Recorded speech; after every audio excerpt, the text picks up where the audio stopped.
Oscar-winning actor Dame Emma Thompson has said that sex should be available on the NHS. Speaking at a screening of her film Good Luck to You, Leo Grand, in which her character, who's a widow, hires a young sex worker so she can experience a sexual awakening. Emma said, "You need sex because it's part of our health plan. It really should be on the NHS. It's so good for you." So what do you think, Denise? Would you like a prescription? Just what the doctor ordered. Yeah. I mean... A bit more enthusiasm, please. I think Lincoln's watching. I think sex is good for you if you like it. Like me and Kelly. I noticed you bypassed me. No, because we were talking about it. Well, you clearly do. You've been married 87 times. We're the nymphomaniacs on the panel, aren't we? But I think, yeah, it depends. I think physically sex is meant to be good for you. Orgasm is meant to be good for you, but in my experience, just having sex doesn't always guarantee that. But it does now, Lincoln, obviously. No, I always had a very... I used to call it a man's attitude to sex. I think that was because, you know, men got a pass for certain behaviours, and I've always been able to separate sex from love, even though now in a loving relationship it's very important. But would you Some people get very hung up about it.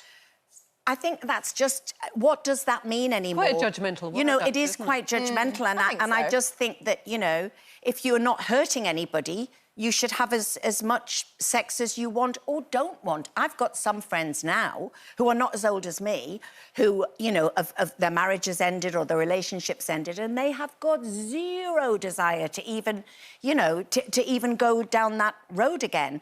To me, it's very important, as is, you know, intimacy as well. I think it is an important point you make. I mean, I get what she's saying, and of course they say it's good for your health, etc.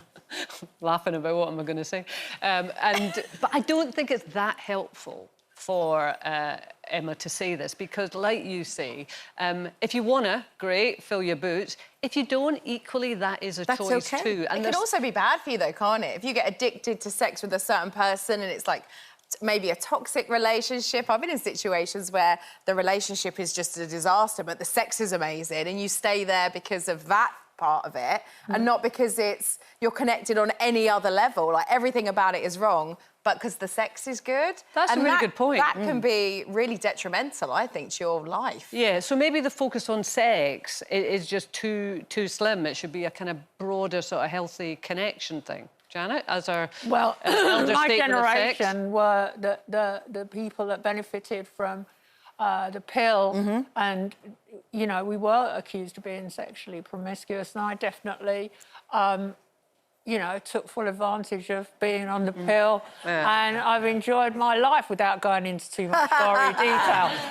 But it's, you know, I've written about it, and it's pretty obvious. I've had a lot of fun in my time, but I think now we're too hung up on how much sex, who you're doing it with, how you're doing it, and what your gender is and everything else. And instead of that, we should be focused more on intimacy and connection, because, you know, that is the most important thing in any relationship, is feeling comfortable with the person you are with and having a connection. Yeah. And as Kelly's made a very, very good point, sometimes you can be with a person having sex and it's absolutely the wrong thing to be doing. And the other joke about having sex on the NHS, you'd be on a waiting list. It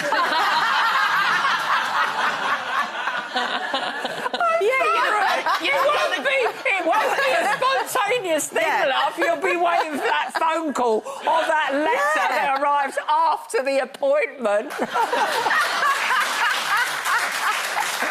Don't reschedule it, Janet. You shave all your legs, you get all ready, and they'll be like, sorry, we've cancelled. Yeah. We've got to reschedule for next week.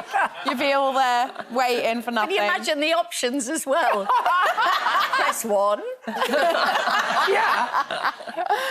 Yeah, but I agree. I think that point that you make is such a good one. You know, that you can have sex in a relationship that is not a good relationship, and it should be about good relationships rather than sex on the NHS. It's a great headline, but actually it's just too simplistic. I think people have got Emma Thompson knows what she's doing. Well, I think there's so much pressure on people now.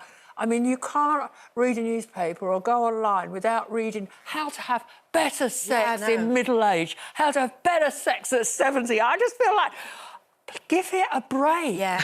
You know. I've had enough. I've had enough. Well, it's not. I don't think you ever have enough. Or, well, I don't want to say any more. But I think everybody's different.